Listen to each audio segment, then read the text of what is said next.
Mahindra company India में जानी जाती है अपनी पावरफुल कार्स के लिए। तो आज के इस वीडियो में हम जानेंगे कि महिंद्रा कंपनी की शुरुआत कब और कैसे हुई, कैसे महिंद्रा कंपनी एक ट्रैक्टर कंपनी से एक वेल नोन कार ब्रांड बन गई और जिस कंपनी को हम महिंद्रा एंड महिंद्रा के नाम से जानते हैं असल में उसका नाम महिंद्रा एंड मोहम्मद था।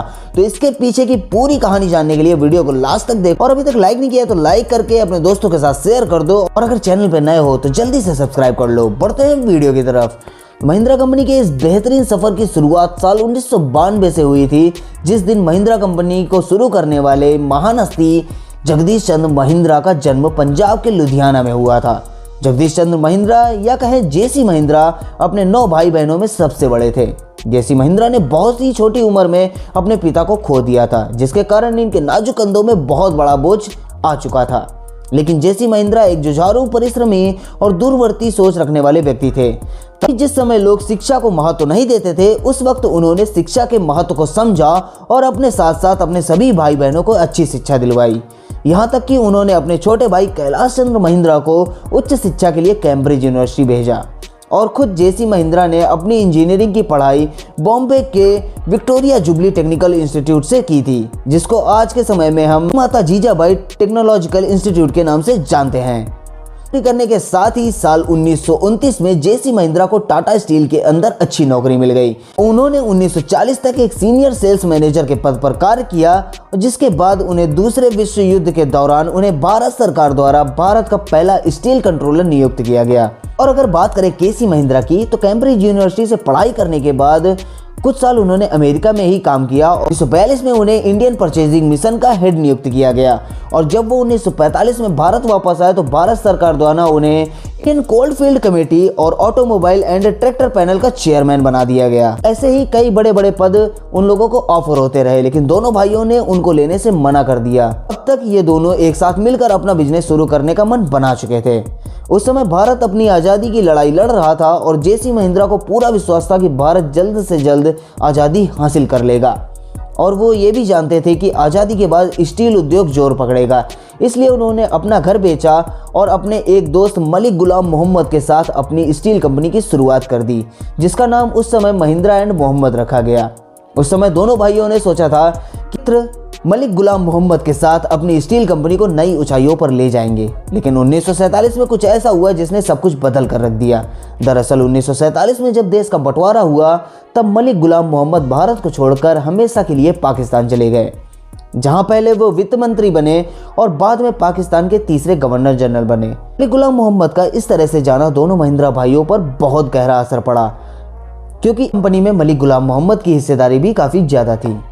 जब वो भारत छोड़कर चले गए तो उन्होंने महिंद्रा कंपनी से अपनी हिस्सेदारी भी वापस ले ली थी। ये कई लोगों ने ये तक की अनुमान लगा लिया था कि अब ये कंपनी ज़्यादा दिनों तक सर्वाइव नहीं कर पाएगी, लेकिन महिंद्रा भाइयों ने हिम्मत नहीं हारी और लगातार कंपनी पर काम करते रहे। बहुत जल्द उनकी ये मेहनत रंग लाई और दोनों भाइयों ने कंपनी को डूबने से बचा लिया। अब जब मलिक गुलाम मोहम्मद ने कंपनी और देश दोनों छोड़ दिया था तो इन दोनों भाइयों ने कंपनी का नाम बदलने का सोचा।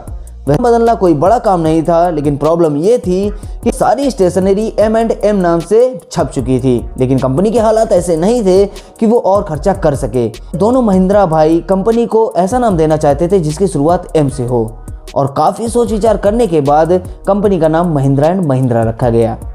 वैसे तो महिंद्रा कंपनी स्टील इंडस्ट्री में काफ़ी अच्छा कर रही थी, फिर भी महिंद्रा भाई अपनी कंपनी में कुछ ऐसा करना चाहते थे जो अभी तक भारत में कोई ना कर रहा हो और यहीं पर केसी महिंद्रा का विदेश में रहने का अनुभव काम आया। असल विदेश में काम करते समय उन्होंने जीप को देखा था और उन्हें जीप का कॉन्सेप्ट काफ़ी ज़्यादा पसंद आया था कि वो उसे भारत में भी लाना चाहते थे। तो क्या था, दोनों भाइयों ने जीप का कॉन्ट्रैक्ट जीता और बहुत जल्द ही उन्होंने भारत में जीप बनाना शुरू भी कर दिया, जिसके चलते महिंद्रा को भारत में जीप निर्माता कंपनी के नाम से भी जाना जाने लगा। जीप मैन्युफैक्चरिंग में अच्छी सक्सेस मिलने के बाद महिंद्रा ने कभी पीछे मुड़कर नहीं देखा।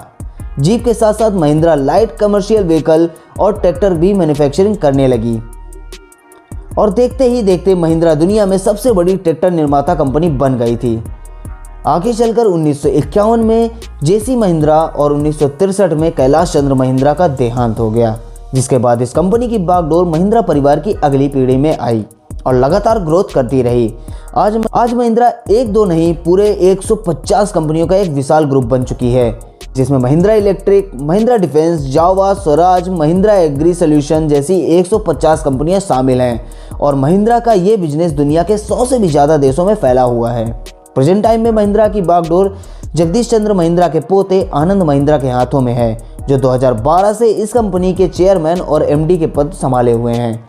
आनंद महिंद्रा ने साल 1981 में हार्वर्ड बिजनेस स्कूल से अपना MBA कंप्लीट किया था और उसको करने के बाद उन्होंने कंपनी को ज्वाइन कर लिया था। महिंद्रा कंपनी आनंद महिंद्रा के हाथों में आई है, तब से महिंद्रा ने और भी तेज़ी से प्रोग्रेस किया है। तो दोस्तों ये थी कहानी महिंद्रा की। अब आप अगला वीडियो किस कंपनी के ऊपर देखना चाहते हैं कमेंट्स में ज़रूर बताना, और वीडियो पसंद आया हो तो लाइक शेयर करना बिल्कुल ना भूलें, और अगर चैनल पे नए हो तो जल्दी से सब्सक्राइब कर लो। यहाँ आपसे किसी और वीडियो में किसी और कंपनी के साथ, तब तक के लिए बाय बाय।